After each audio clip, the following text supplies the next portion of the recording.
Kemi nisur betejën ligjore për anulimin e vendimit të zyrës rregullatorit të energjisë elektrike,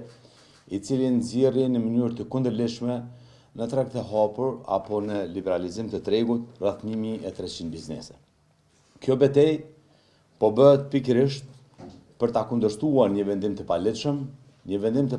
i cili rrezikon rreth 140.000 qytetarë të Republikës së Kosovës që t'i humbin vendet e punës së tyre. E kemi dërguar kundërshtimin ton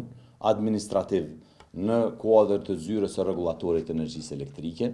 Ne po ashtu ne pak a shumë jemi të bindur që qëndrimet e tyre do të jenë të njëjta me vendimin, sepse pavarësisht kundërshtimeve të mëdha që kanë pasur qoftë nga shoqatat e bizneseve, qoftë nga avokati i popullit, qoftë nga partitë tjera politike parlamentare, ata nuk e kanë ndrruar vendimin dhe vazhdojnë të qëndrojnë mbrapa këtij vendimi të jashtëligjshëm dhe shumë të dëmtues për vendin tonë, mirë po ne duhet i ndjekim hapat ligjor ashtu siç e thotë ligji. Ne do të presim 15 ditë për një njoftim nga zyra rregullatorit të energjisë për ta anuluar pikërisht këtë vendim, dhe nëse brenda 15 ditëve ata nuk kthejnë përgjigje apo nuk anulojnë vendimin, ne normalisht në ditën e 16 do ta procedojmë në departamentin administrativ si kundërshtim administrativ ndaj këtij njoftimi, realisht se ky as vendim nuk është, sepse për të ikur një ballafaqimi me një betejë ligjore, ata nuk kanë nxjerrë vendim, që është e jashtëligjshme, ata përmes një njoftimi e kanë obliguar në këtë rast KESCO-n që këto kompani t'i vendosë në tregun e lirë. Prandaj do t'i marrim gjitha hapat ligjor, që brenda një afati sa më të shpejtë, pra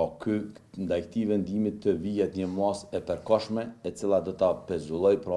implementimin e këtij vendimi. Që liberalizimi i tregut të energjisë është edhe një kërkesë edhe të Bashkimit Evropian dhe ajo do duhet me ndodhë dhe do duhet me u kriju kushtet.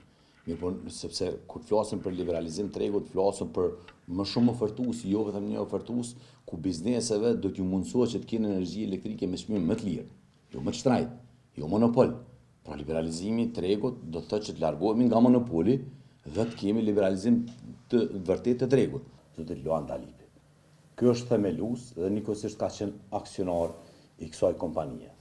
Pra MDA-ja e shefit stafit të kryeministrit që sot drejton Dalipi, e megjithëse është vllau i shefit stafit të kryeministrit,